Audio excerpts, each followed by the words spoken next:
Let's get into it. Beyond the Scoreboard. We're about to dive deep. Welcome to Beyond the Scoreboard. Let's go. Hey everyone, and welcome back to Beyond the Scoreboard. I am your host, Effie James, and I want to thank you all for joining me today on what is a very special episode of the BTS podcast. It's special for a couple reasons, actually. First, you might notice that you may be able to see me a little more clear with a little more clarity than you have in the past, and possibly even hear me a little better. And that's all due to our first corporate sponsor and media sponsor. And I'd like to thank Mr. Brian Skoronsky and the OH Report team for partnering with the BTS podcast and becoming our first official sponsor. And thanks to their generosity and partnership, we were able to upgrade some of our equipment and do some bigger things around here. So thanks again to our new media partner, OH Report, for all that they have done. And on that note, if you would like to become a sponsor or partner with this podcast, the information will be in the description area below for all of our YouTube viewers. And if you are a follower on the Beyond the Scoreboard Facebook page, just reach out to me on Messenger and I will get you those details. So with that said, the next reason why it's a special day here on the BTS podcast is because of my special guest. Now, I have had the privilege of having on some really impactful people in this community on this podcast, in sports and other areas, and some of them are like family. But rarely in media do you get a chance to bring in your actual blood family because of the great things that they're doing in community. Well, today we're talking about music, we're talking about culture, we're talking about entrepreneurship and what it takes to build something from the ground up. My guest today has taken an idea and turned it into one of the area's fastest growing summer events. What started as a vision has now become a yearly tradition, bringing together local artists, businesses, vendors, and people from all walks of life for a celebration of creativity and community. Whether you're a lifelong hip-hop fan or simply someone who appreciates people who create opportunities for others, this episode is about much more than music. It's about believing in your city, believing in local talent, and having the courage to build something that didn't exist before. I am happy, and I hope that you please help me welcome the founder and organizer of the Mansfield Cypher City Hip Hop Music Festival, and my baby brother, Mr. Ryan James, to the BCS podcast. Ryan, thank you for coming. Thank you. Thanks, bro. I appreciate you being here, man. Yes, sir. So, I remember with you doing, I remember when this started, and I remember years ago when you had the idea for this, and this is now the third year for the festival. Yes. So take us back to the beginning. What inspired you to create this?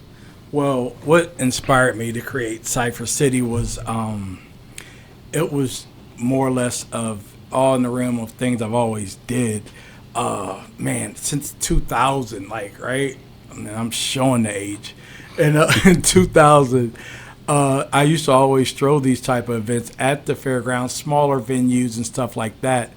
And for years, I went away from it. And I just sensed what was going on in this new scene, almost close to 20 years later, with a lot of the music and a lot of artists. It's like they were missing that big platform that we would try to do back in the day.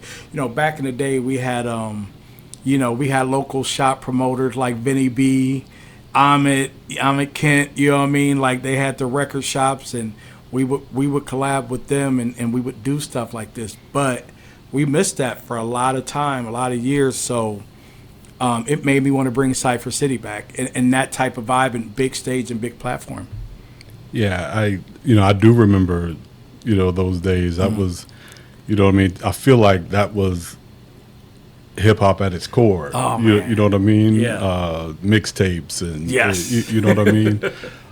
So I guess my question is, and that for people who may not know, why here? Some people might say this area isn't exactly a hotbed for hip hop music, Right. and why do you think this community needed an actual festival? A lot of people listen to hip hop music, but why did you think this community was in need of an event like this? Is because it's hip hop in this community. I feel is it's a very low key thing that nobody likes to really bring to the surface. I mean, we do rock, we do country, we do all these events on a high scale level, and everything's support. But when it comes to hip hop, it's always been like we don't want to do this because we feel. I mean, when I first started pitching this event, the first thing people said is, well, Ryan, you got to watch the venue because the police and they're not going to want. Everybody was giving me barriers of like why I can't do it because of what they think was going to happen. And I'm like, no. I said, Mansfield has that talent. And me being an ear to the inside, underground, local hip-hop scene around here, hearing the artists, that's why it made me be like, no, we got the talent right here. Everybody's not a hardcore rock person, a country singer. We got lyricists. It's hip hop lyricists and R&B people that in this urban music, and like that's an art form too. We can't just take away from that because it ain't what people used to listening to. We can't just say, well, we don't want to do hip hop music or we don't want to do urban music and put it on a big platform. That's what made me do that. Wow, yeah. That makes sense, man. Yeah. That does. That makes sense. And looking back, this is year 3. Looking back over the first couple festivals, Right. Putting together an event over this size, and I know you've had some significant growth. Yeah.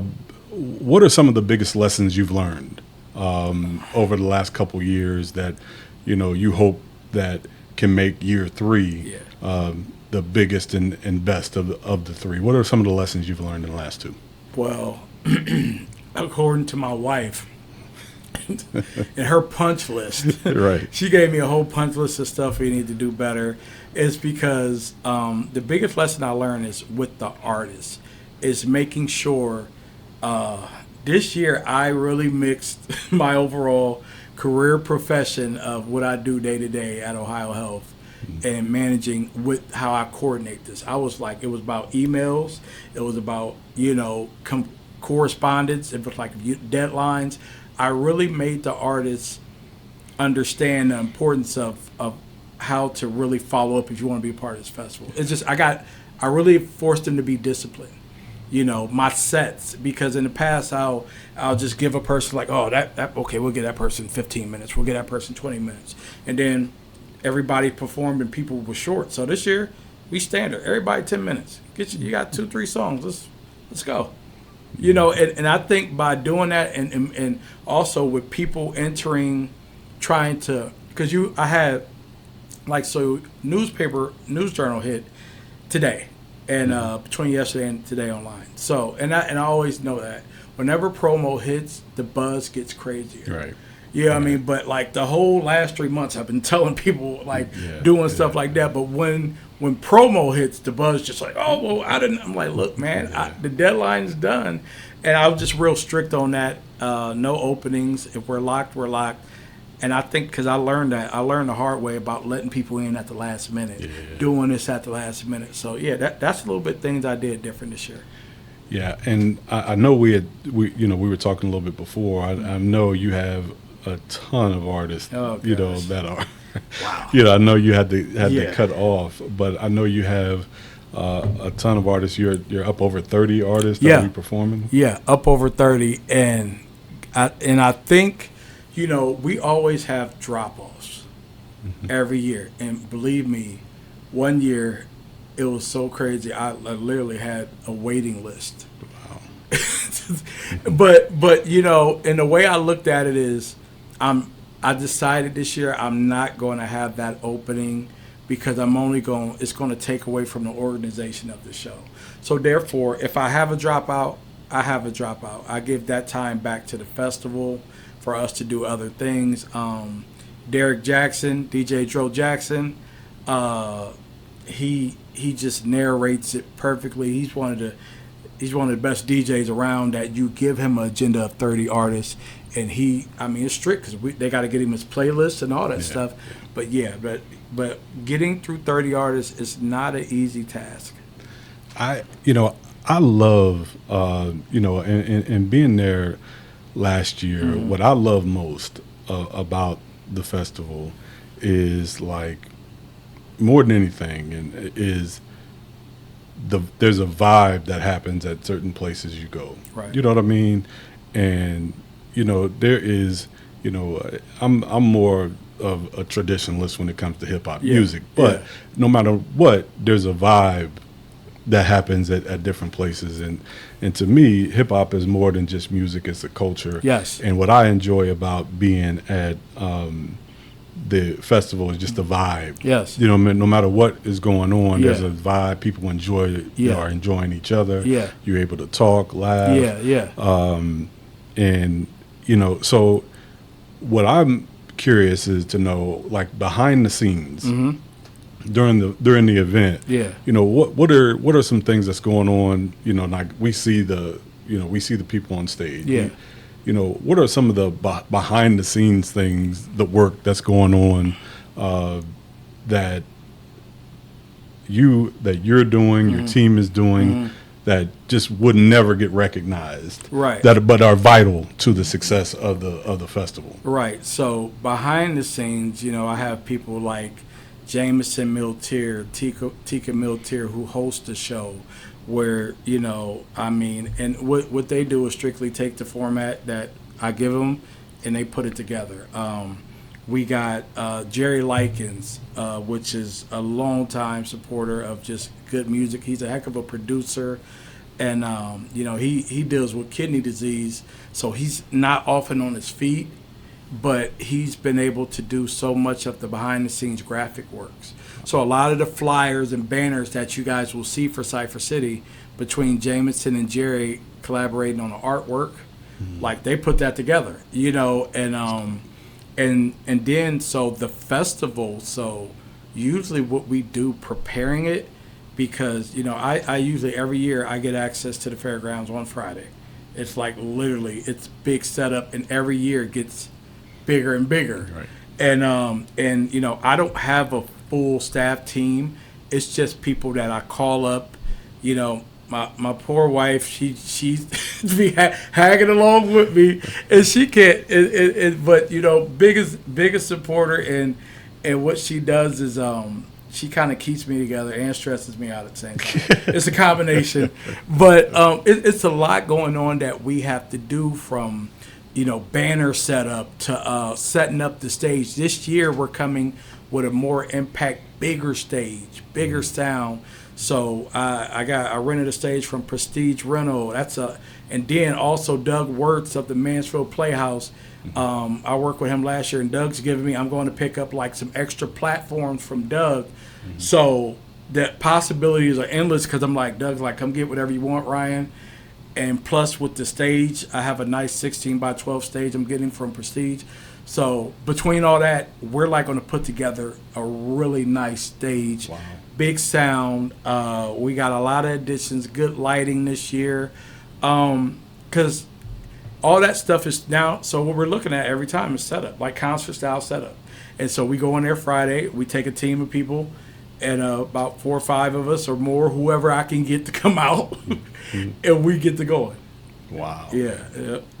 That's great. One of the things, and I know for you, for years, has been promoting and supporting local artists. Yes. And and I think you talked about and obviously with this festival, one of your goals is to give those artists a platform. Right. Why is that so important for you? Why has that been so important for you for such a long time?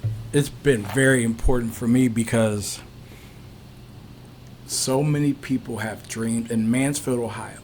So many people have dreams and talent, and they don't know the direction to go to get somebody to hear them. Being a person, a student of music and hip hop and from being a rapper in my younger age to always managing artists and producing artists for this long. I mean, I've did it all. I've shot music in New York and sent, dealt with, A&Rs in LA, and like, I know the process, but, nobody recognizes people here because nobody knows how to get their stuff out. I think what I've been most dedicated to working with these local artists is giving them a chance to be heard. Yeah. And right now, in the social media era, you don't need much. Right. You don't need much. You got YouTube, you got a camera, you got a video, you got a phone. You can get yourself out there. But Mansfield has been very near dear to my heart about helping these artists because it's a lot of talent we don't see. That's why we named it Cypher City. Cypher is kind of like a hidden thing. Mm-hmm. It's a lot of hidden talent in Mansfield. And Cypher City it's like that festival of nothing but the hidden gems in Mansfield that hit that stage. Yeah, that's dope. Yeah. That's dope. Yeah. And, it's always interesting to me the amount. Mm-hmm. You know what I mean? You never know. Oh, my gosh. A lot of these young men and women are maybe I seen them in the community. Or I know them. I know their parents. Yeah. I never knew they were so talented. Right. You know what I mean? You would never know. Right. They were so talented musically in one way or another. Yeah. But that's always interesting to see. So you have the hip hop part, and it's a hip hop focus. Yeah. But you're also featuring some R&B artists, Yes. and you got artists from other genres. Now, what was that intentional, or did that just kind of happen? This year it was intentional, is because I just felt, coming from the history of these type of festivals, I remember back in the day, a guy named Ryland Beer, he had a rock group by the name of Sindus. He did a thing at the fairgrounds called the Music Explosion. And I remember that we were part of that. My a lot of my people I had on my label up north at the time, we were part of that festival, and he mixed it up. So he had rock, alternative, and rap. And so it lets me know that he brought in a different genre of music, and it was like, and it opened it up because more people, music is music. Yourself, we grew up with a dad that was in a rock band at times. He was in a jazz band, he was in a funk band. So we could hear everything from hardcore guitars to, loudness, and so it was just appreciation overall for the music. And so that's what made me bring R&B to it, because I'm figuring now I feel if I'm just doing strictly hip hop, now I'm not giving the R&B people a lane. So I feel like they were out on a boat by themselves. I'm like, now let me bring them in here too. Yeah. That's cool. Yeah. And the idea of, because I often feel like today's music, when I listen to today's music, the genres are so connected. Yes. You know what I mean? You have to really, you have to really listen, to, there's hip hop influences in country music. Yes, it is. And, all levels of music. Yeah. Like if you go to a rock concert, you're gonna get a hip hop influence. That's right. The incarceration is coming up, but you better believe there's all kind of hip hop influence. In those type of festivals and that type of music. Yeah, Limp Bizkit is actually closing out the festival. Yeah. And that's hip hop music. Right. Yeah. So and Aim Point, shout out to Aim Point. Aim Point's a rock group here. Gosh. It's an you got Derek, and then you got Jarek. Jarek Fagan is actually the lead. He's the lead vocalist for the group Aim Point. And Aim Point is a hardcore metal band, but it crosses over with hip hop. So a lot of times when you're hearing Aim Point, you're hearing loud hardcore rock, and Jarek's just up there rapping. Wow. And it's crazy. They have a matter of fact, I think they got something going on tomorrow, getting ready for Ink. They got like a pre-show down at the Warehouse Tavern. Yeah. one of the things that is also really, really cool about the festival is, you kind of have like a small business spotlight, Yes. and you include local vendors. Yes. Talk a little bit about how that kind of creates, how you create opportunities for small businesses at the festival. Networking is very important. Like, and any time that you got art, culture, and all that stuff in one building, you want to be able to bring in everybody that got something. Because one thing about it is vendor tables. When I tell people I have vendor tables, you're allowed to come in here and whatever you got, whether it's your product you want to sell, you sell dessert, you sell, food truck vendors are there. We have Jessica Mills, who she's coming. She has a hair oil that she's going to be selling, which is actually growing pretty popular, via her Facebook. But she's going to have a vendor table.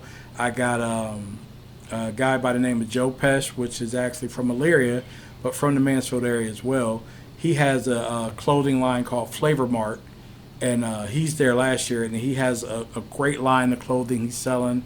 My daughter, Mariah, is going to be there selling her fruit candies. Nice. And, yeah, she's a nervous wreck, but... Come on, niece. I know, right? But I told her, I said, just have your stuff ready to go and be prepared. She said she's trying to get it together. I said, all right now.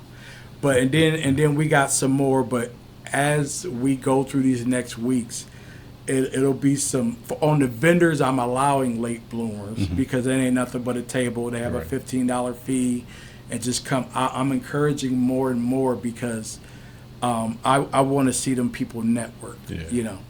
No, that's cool, man. That's cool. And speaking kind of indirectly to that, breaking, hip hop music comes with a stigma, as you know. Yes. And it sometimes gets misunderstood. Now, in reality, sometimes rightfully so. Right. But but a lot of times unfairly. Yes. So what are some of the things that you wish people understood, not only about the music, but the culture and certainly the types of things that'll be going on at this festival? So the best thing I can say about it is Cypher City Year 3 is like, it has proven that this is art. Hip-hop is an art form. Rapping, R&B, it's an art form. It's something that all these talented artists actually put the time in to do. I look at rapping is all, I've always looked at it like poetry. It's poetry. It's poetry with a track behind it, and it's a break beat, whether it's a turntable and a microphone, but it's poetry. And people, just like everybody else, has an art form, whether they're an artist, musician, whatever. Rapping and hip hop all together, and from breakdance and all, it's an art. Now, what people get confused on the perception, and it's big because people think that when we do something, when we see hip hop, I mean, let's just talk elephant in the room, black, violent, guns, shooting, and stuff like that. Like that, automatically the perception of that. Right. What I've been very prone on doing, because I've been in hip hop and this type of culture all my life, is understanding people that it's people letting people understand about what they've went through. It's a history, but like at the end of the day, you have to understand the artist is trying to get out what they see, their life story and their pain, and it happens through that. Sometimes it's expressed in very different ways, but one thing about the Cypher City Hip Hop Festival, everybody you see on that stage is up there with their talented artists. Nobody, like, I've never had a fear of worrying about, oh, this person is so gangster on the rap end, like, I don't know if I should have him there. No, it's because at the end of the day, people don't understand when it comes to music. Everybody gets in the studio, similar to something like this, or a vocal studio, and they're working with an engineer like myself, and they're sitting there with their notebook. Mm-hmm. It may have all this gangster, I done shot up 5,000 blocks, but they wrote it down. Right. You know what I'm saying? They wrote it down, and then another thing, from a music perspective, they did something that we learned in music, and if you're a good producer, they counted bars. Yeah. So one of the things I've always did with artists over the years, and it's funny with this new age, I have to still teach people how to count bars. You know, 1, 2, 3, 4, and then their rhyme has to cadence with the bars, and that's art. Yeah. So, but people don't understand all that comes behind this so-called gangster rap music they think they hear. Wow. So these gangsters are very, they're very good on how they may dictate stuff. But at the end of the day, perception of hip hop music in Mansfield is what I am really out to break the perception, because I'm sorry, when we talk hip hop, people be like, oh, well, you know, they make it hard. So I've always said, I'm just going to make the lane myself. Yeah. Because it's something that, but we're working on it. You know, we got a big thing happening for year 4. Year 4, we're coming to the Brickyard. That's nice. You know. Well, and I ask you that because I feel like it's a barrier that other genres didn't have to deal with. You feel what I'm saying? Yeah. I think that, you know, I feel like, and I could be wrong. Yeah.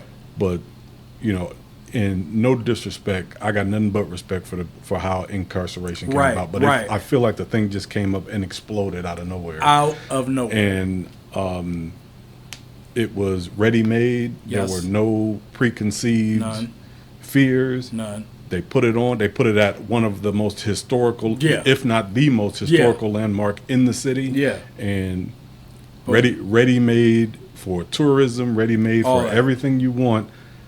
Here you go. Right. Have at it. It was, you know, the venue, everything was ready-made. Yeah. There you go for a classic cultural event. And I'm like, again, all respect to the people who planned it, who organized it. It has been what I think they wanted it to be. Yeah.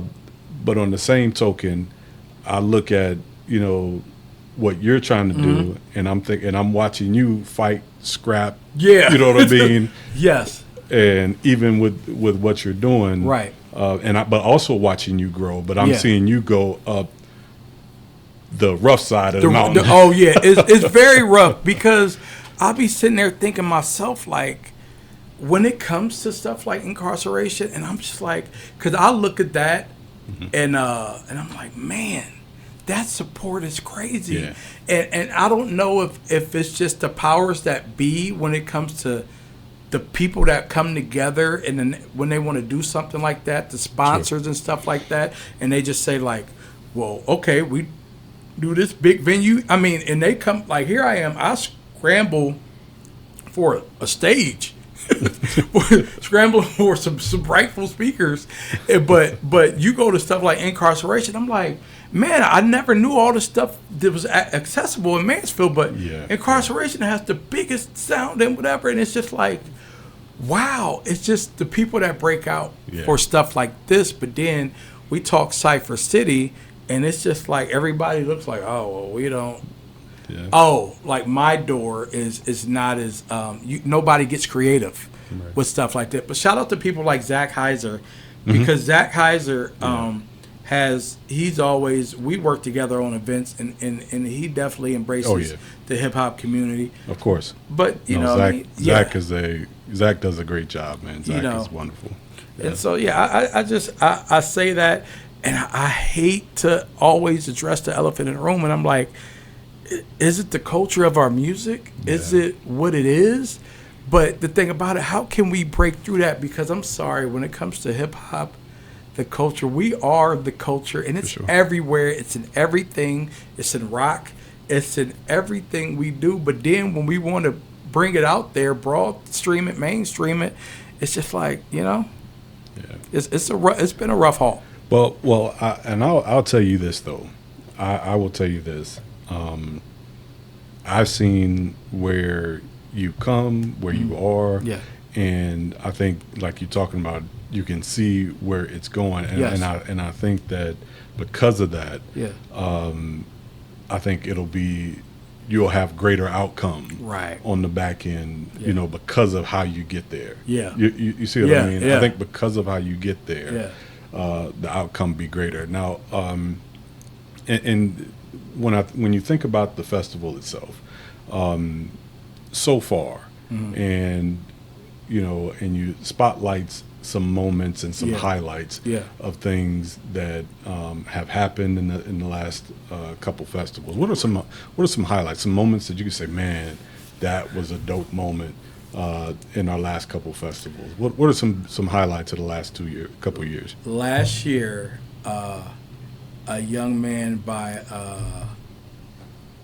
Cash Casino. I know his mom. You know his mom, Teresa Harden, her youngest son. And he got up there on that stage, and it was his moment. He had was just getting into rapping, and he's been working with Jameson Miltier, putting out music. And another thing I want to highlight about that young man is that he had a rough upbringing, went through some stuff, went to prison and all that stuff, but came out with his head on his shoulders to do the right thing, to go to work, but he wanted to pursue music and be on the right side. But like, he was able to get in there and put some good music out, and also on that stage he has a younger son, so he was up there performing, and one of the songs he had his son with him. Big crowd, big moment, big stage, and his son gets up there with him. Wow. And it's like, and somebody's got a picture, and it's like the whole big crowd behind him, and him and his son is up there killing it. And it was just a monumental moment to be like, this is what Cypher City is about. Yeah. Giving people that stage that may think, like, he probably thought, like, I would never, ever get to perform on this level. But giving him that stage. And also Don White. Mm-hmm. Yeah. Which is extremely that guy is talented. He's talented. I told him that last year. I did. He does it. He's all. one of the guys that I told, and I want you to finish the story, but I told him last year when I saw him perform, this is a young man that I coached when he was in high school. Yeah. And I'm like, man, I had no idea you were that talented, bro. And I said, man, you got to keep going with that. But I had no idea he was that talented. Man, Don Cartel he's just not rap. He's R&B. He does like the Afro beats genre of music.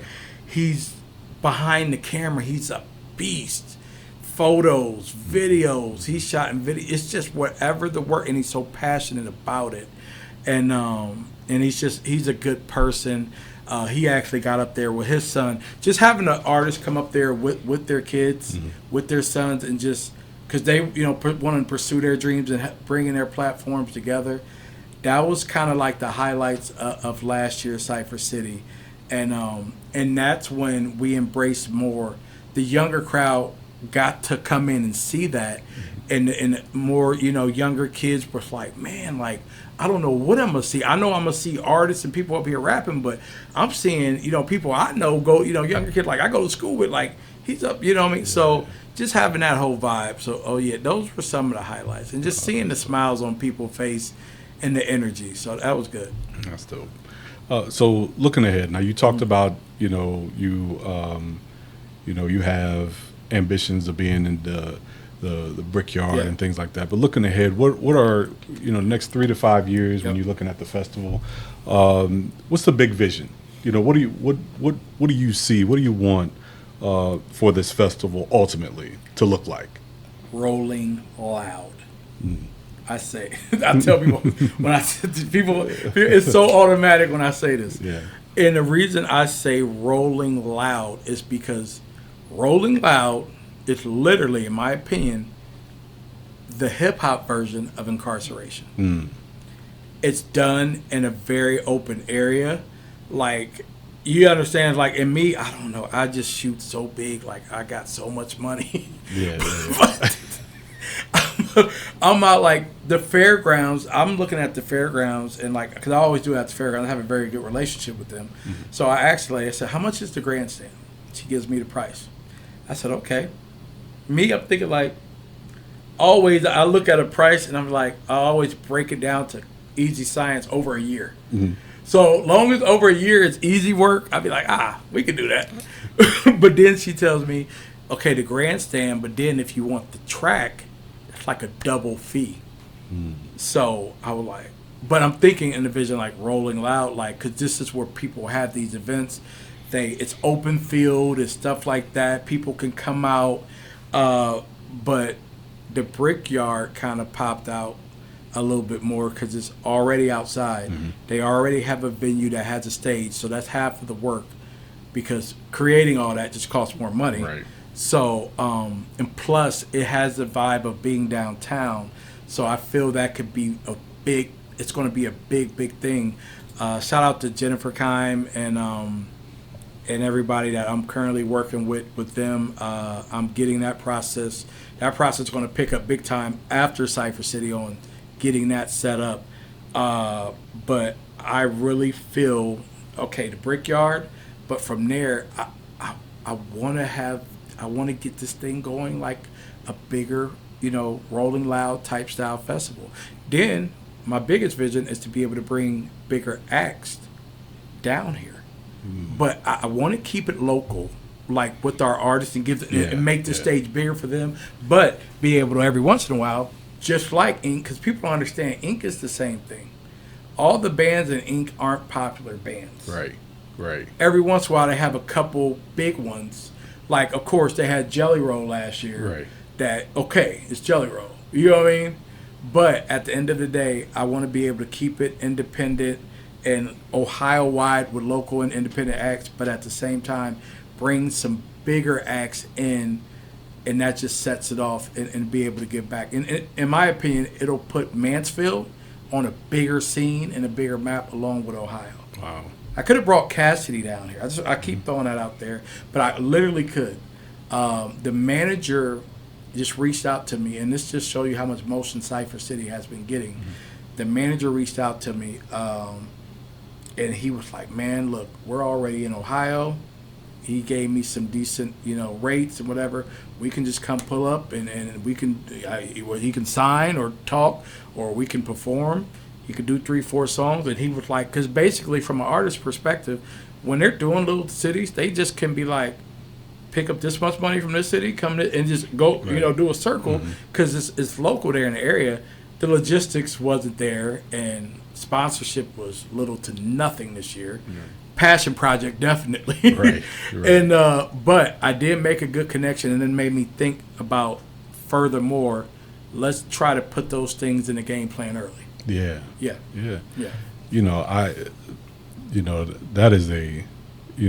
That is actually a really great vision for a project, and you can see that's where you're headed. You know what I mean?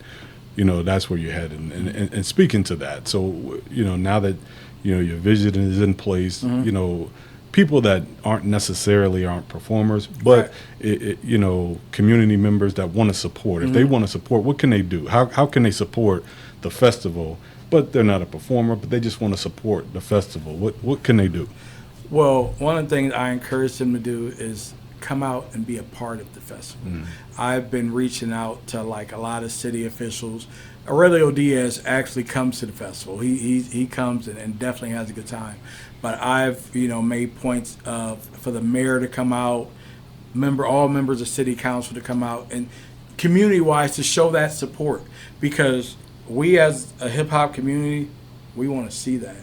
We want to know that our officials just isn't going to, because we want to know, like, as a culture and as a music, we want to know that they support all the music, not just the rock music or the country music.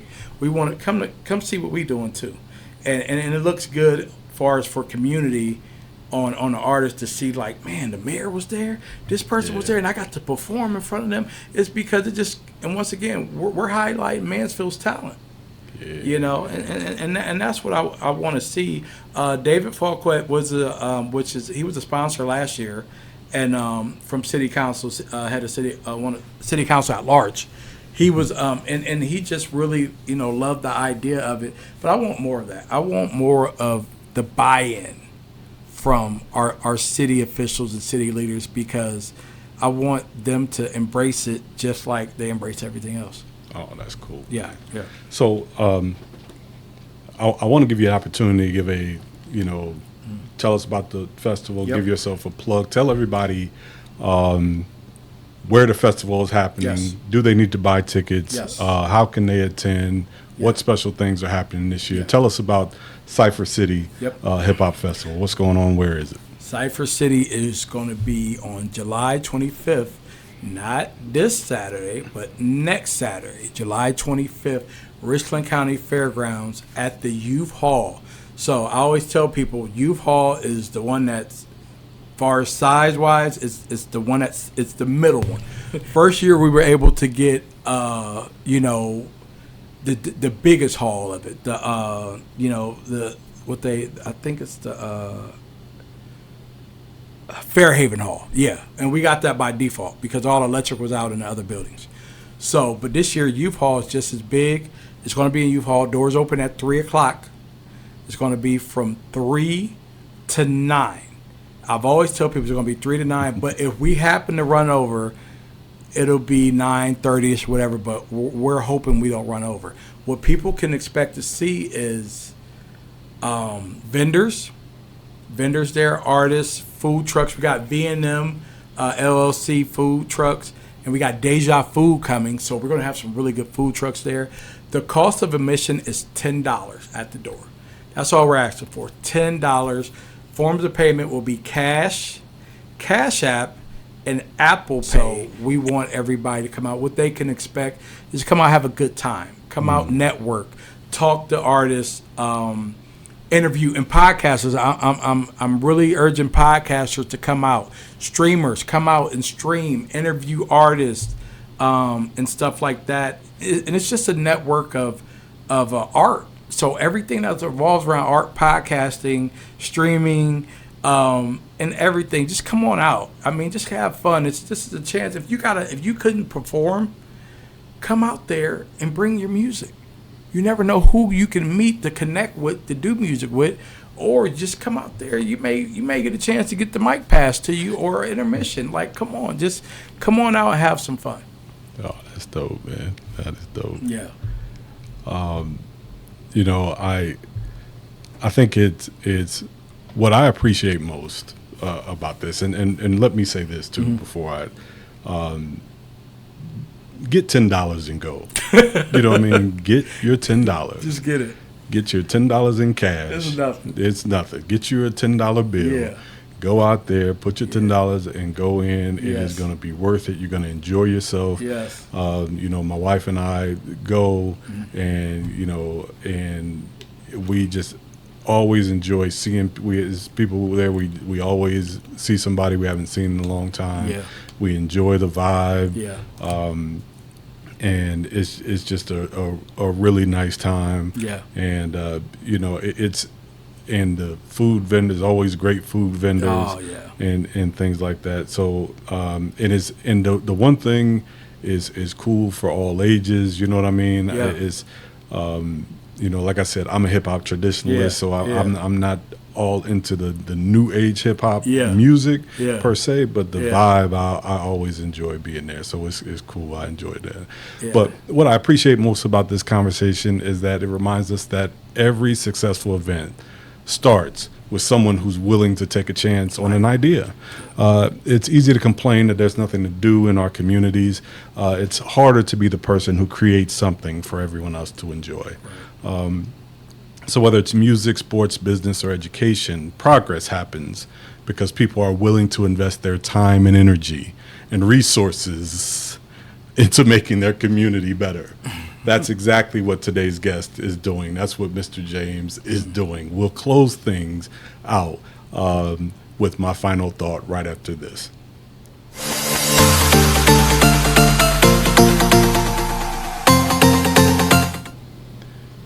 Once again, I'd like to thank my special guest and my younger brother, Ryan James, for being here today. It was, number one, great to talk to him, and number two, really nice to see what he has going on in the community. I think he's doing a great job, and his vision for the Cypher City Hip Hop Festival is one that I think is going to continue to grow for years to come.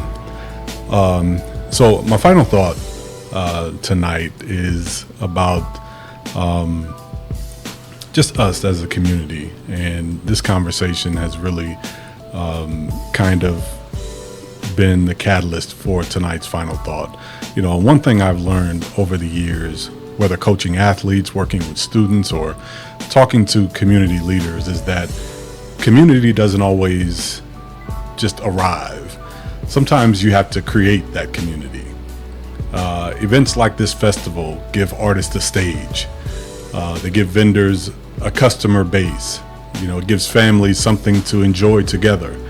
And young people an opportunity to see what's possible when you follow through on a vision. Even if hip hop's not your favorite genre, it's not your thing, supporting local events means supporting people. Every community becomes stronger when we celebrate talent, encourage entrepreneurship, and give the next generation something positive to be a part of. You know, so if you're looking for something to do or something different to do this year, consider stopping by the festival. Meet the artist, support the vendors, experience the vibe, experience the atmosphere. You might discover your new favorite performer, or simply leave inspired by people who believe in an idea and just made it happen. And that is my final thought. Thank you for listening. I'm Effie James, and this is Beyond the Scoreboard. And I will see you next time.